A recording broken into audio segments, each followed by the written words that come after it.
नमस्कार किसान भाइयों, मैं जैविक खेती के मार्गदर्शक राजेंद्र वसावे कृषि जागृति चलो गांव की ओर पार्ट 2 वीडियो 4 में आपका स्वागत है।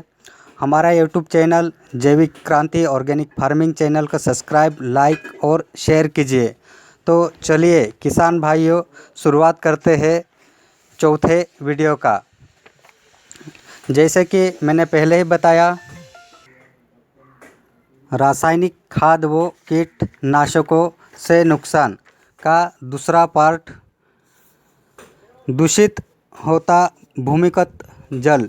जब खेतों में रासायनिक खाद व कीटनाशक डाली जाती है तो सिर्फ इसका 15 से 20% हिस्सा फसल को लगता है, बाकी पानी के साथ घुलकर ज़मीन के अंदर चला जाता है और यहाँ पानी भूमिगत जल में मिल जाता है, जिससे ज़मीन का पानी भी दूषित हो जाता है। हमारे गांव के लोग नलका लगाकर या कुआं खोदकर इसी पानी को धरती से निकालकर पीते हैं और उनके शरीर में भी ये धीमा जहर पहुंच रहा है।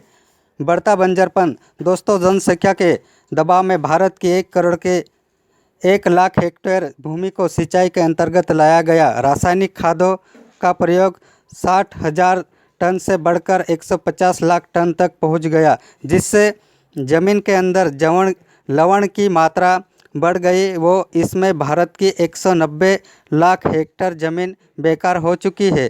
क्यों?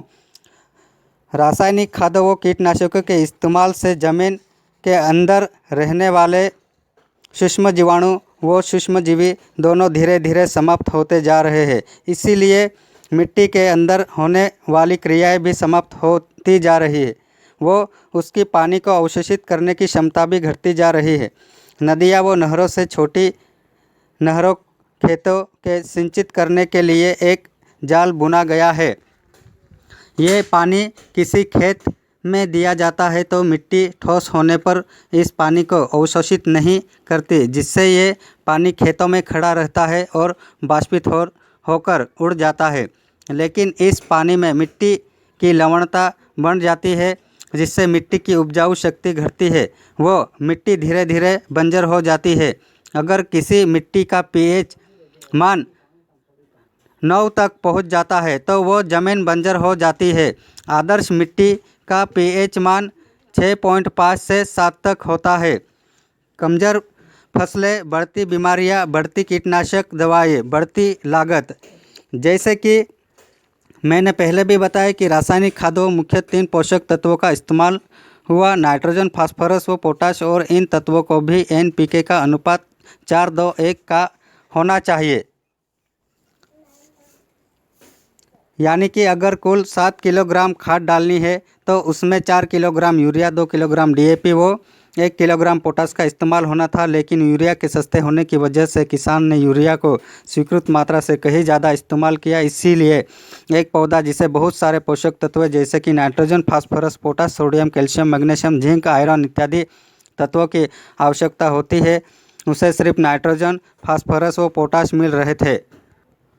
और इसमें भी नाइट्रोजन सबसे ज़्यादा मिल रही थी, यानी कि पौधे को एक अधूरा व असंतुलित आहार मिल रहा था। इसलिए पैदा होने वाली फसल नाइट्रोजन के इस्तेमाल की वजह से ऊपर से तो बहुत अच्छी दिखती है, लेकिन अंदर से एक कमज़ोर व खोखली फसल थी।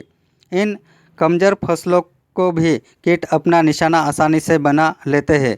पोषक तत्वों की आई कमी से पौधे की प्रतिरोधक क्षमता, सेल्फ रेसिस्टेंस, स्वयं बीमारी को अवरोध करने की क्षमता खत्म हो गई है। वरना आप सोच कर देखिए कि जंगलों में सड़क के किनारे उगने वाले पेड़ों को देखने वाला कोई भी नहीं है, और वो फिर भी हर मुसीबत से लड़ते हुए हरे भरे खड़े खेत रहते हैं, या क्योंकि वो अंदर से मजबूत है। उन्हें पोषक तत्व अपनी माँ मिट्टी से मिले हैं, जबकि हमारी फसलों को आधे अधूरे असंतुलित तत्वों, जहरीली रासायनिक खादों से मिले हैं।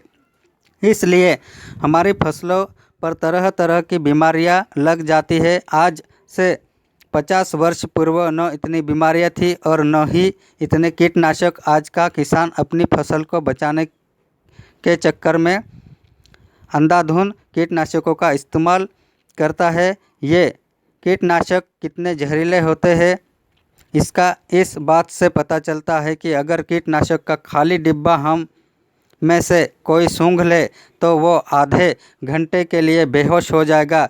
इन कीटनाशकों के इस्तेमाल ने बहुत सारी बीमारियों को जन्म दिया। तो सेशन 2 में और ये चौथे वीडियो में दोस्तों आज के लिए इतना ही। अगले